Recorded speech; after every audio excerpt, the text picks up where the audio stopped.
رسول الله صلی الله علیه وسلم سحر ټیمو صحابه ته ارشاد فرمایلو چې بیگا چا خوب لیدلې ده چې زاغه ته تعبیر وکړو. صحابه وی چې یا رسول الله بیگا مونږه څه خوب نه دی وی غوکه دی بیگا ما یو خوب لیدلې. ټول صحابه سرنگون شو هغه کې وی زه پروت مو یو دوه کسراله یو د یو لاس نونی و مو بل د بل لاس نونی و مو روانه چې روانه کما سګورم چې یو سړی پروت دی او یو سړی ورته ولاړ دی د ولاړ په لاس کې یو غټ کانه دی د دې پروت دی سر ته را پریدي سر زره زره شي د بیا کانه روچت کې اثر ورته بیا جوړ شوی. وی ماوی چې دا څوک دی چې په داسې قهر گرفتار دی. وی دوه کسو راته وی چې یا رسول الله فانطلق مخکې ځه. وی چې مخکې لاړم یو سړی ناست دی او یو ورته ولاړ دی او د ولاړ په لاس کې د اور پلاسونه او د اور انبوري دي د دې ناست دی خولې ته یې ورچوي دا خوله داسې شلی او بیا ورځي او شلی او بیا ورځي. یا بار الهه دا څوک دی؟ وی جی نور مخکې ځه. چې نور مخکې لاړم څه ګورم چې یو تنور دی چې ښځې او سړي پکې ګډ وډ پراته دي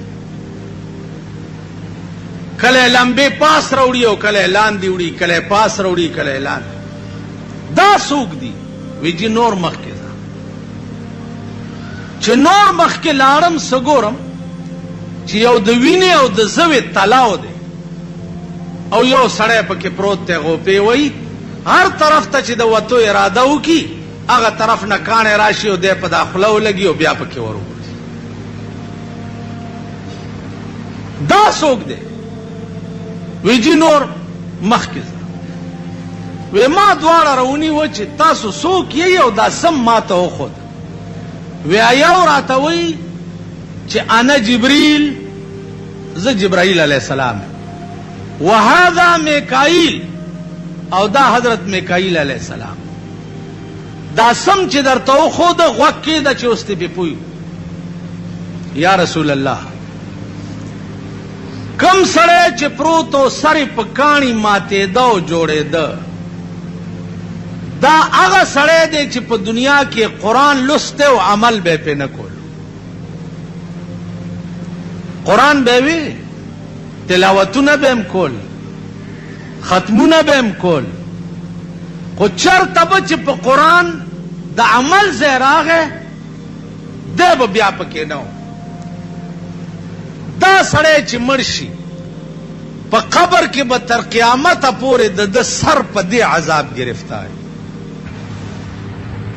دا هغه سر دی چې چا قرآن ویلی و عمل به کوي. عزیزان الله غون اڑکه سوچ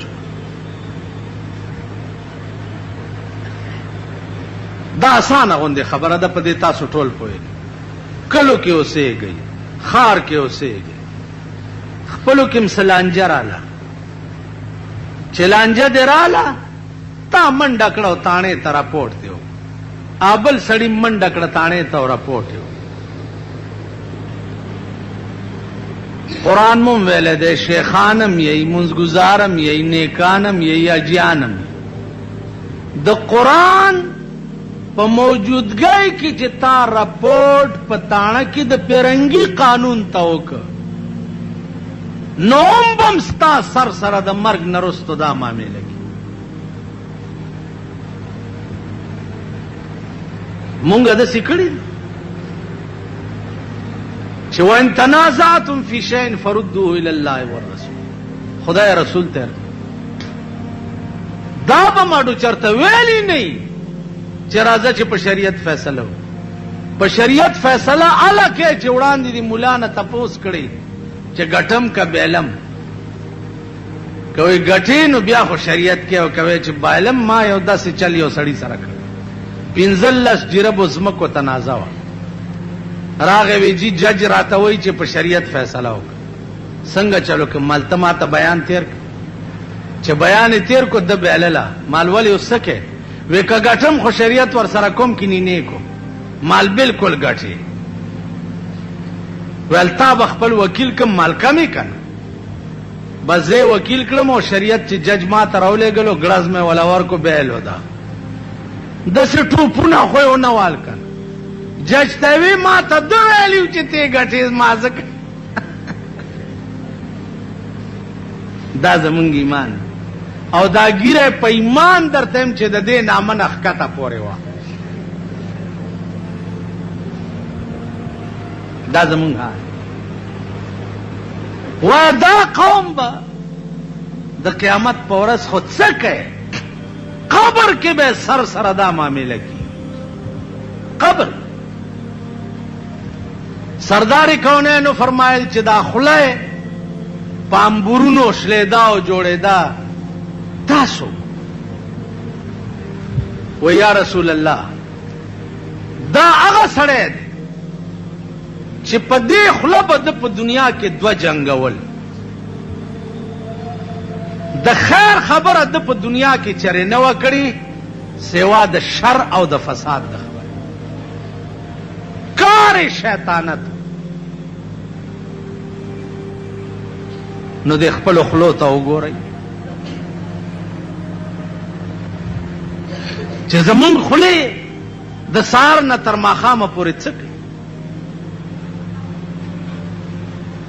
زمونږ د خولو به رسول الله صلی الله علیه وسلم فرمایلی دي د مرګ نه وروسته په قبر کې دا حال.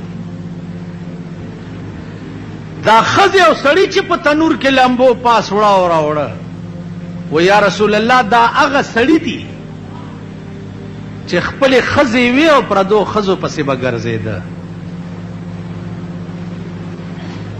او دا هغه ښځې دي چې خپل مړونه وو او پردو سړو پسې به ګرځېدي. نو دا ښځې او سړي چې مړه شي تر قیامته پورې به د هغوی قبر د اور تنور وي. اندازه وکئ د پاکستان ښځې مو ګورئ او سړي مو. بیا پردباغ وګورئ د شی باغ سړو پکې ټالونه اچولي او ښځې زنګۍ را زنګۍ. شرمېدل. سړو پکې ټالونه اچولي. هر مازدیګر لاړ شئ لږه تماشه وکړئ. بار ورته دا لونډان ولاړي او دننه لونډې په ټالونو کې زانګي. ورشئ که دا د چا ښځې دي؟ د چا لونه دي؟ د معززینو. مونږ خو معزز نه پېژنو. مونږ خو معزز یو نه. او بیا ملا خو بالکل معزز نه دی. ملا د دیندارو په نظر کې سپک دی نو د بېدینو نه به څه ګیله کوي. دیندار دی ګیرو والاو نه تپوس وکړه چې ملا څنګه شی دی؟ دا دومره دومره چې دا ځان پورې تړلي دي. هلکه دا ملا مزګزار شپه ورځ ورپسې مونځونه کوي. هلکه دا ملا نو د ملا په حق کې دا د بار بدماشان لوفران لپنګان لچګان پلیت او مردار هغې نه تپوس وکړه چې دا د جومات استاد څنګه هغې بیا زما قربانه شم چې زه خو یې ډېر قدر به داسې وکړي. او شیخ سنت صاحب نه تپوس وکړه ملا کالا دې شه داسې خو واښه هم په دې ولو باندې ډېر ولاړي. واښه دې وجې نه کېږي. بس کېږي بس چا په نظر کې چې د خدای د کور څوکیداران سپک وي هغه قوم به د خدای په نظر کې سپک وي او سپک به یو سپک. قوم د قوم به ښه ورځ نه ګوري چې د چا په نظر کې د خدای د کور څوکیدار، د قرآن څوکیدار، د حدیث څوکیدار دا سپک وي، قوم د قوم به د خدای په نظر کې سپک. تاسو سپک نه یئ. تاسو ته ځان څه ښکاري؟ ځان ته چې څه وی یو سپی دی ونیسي درې لتم درکړي او په تاڼه کې د حوالات کې واچي. بار ډبنګې پړانګ د ځان نه جوړ کړی او په تاڼه کې تا ځان کتلی چې ته د تاڼېدار په مخ کې ولاړ څنګه. هغه ورځ دې تاڼې ته لاړم، یو هلکه خیر شه په دې بالا ماڼۍ کې داسې ګرځي، چا مې ولیدو نو داسې ولاړ دی. هلکه څه چل دی شامانیه؟ دې خان راغوښتی یم. ای ته خدای تباه کړه، ته خو بار یو ولی دی یو دیوال وی، بل ولی دی بل دیوال وی، دا دلته څنګه ولاړې؟ تاسو خپل پړانګتوب کتلی دی؟ بیا ماله پړانګ ماله تورزن.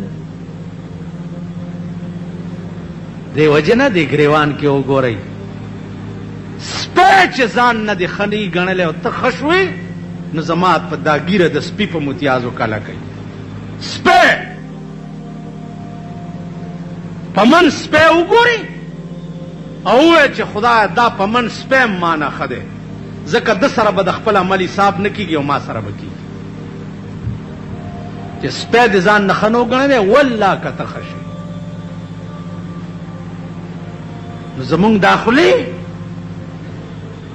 زمونږ به دا انجام، زمونږ د ښځو زمونږ به دا انجام. دا د وینې او د زوی په تلاو کې دا څوک و؟ یا رسول الله دا سودخور ګاڼې خور په سود پیسې ورکوونکي. سودخور چې مړ شي د هغه قبر به د وینو او د زو تلاو وي، تر قیامته به پکې غوپې وي. دا حدیث امام بخاری رحمت الله علیه نقل کړی په خپل کتاب. پیغمبر د شپې خوب کتلی، بیا یې سحر صحابه ورته ویلي دي. نو د پیغمبر دا بیان دا دلیل د دې خبرې دی چې دا خوب وحی او د شپې رسول الله صلی الله علیه وسلم ته وشو، هغه سحر صحابه ورته بیان که.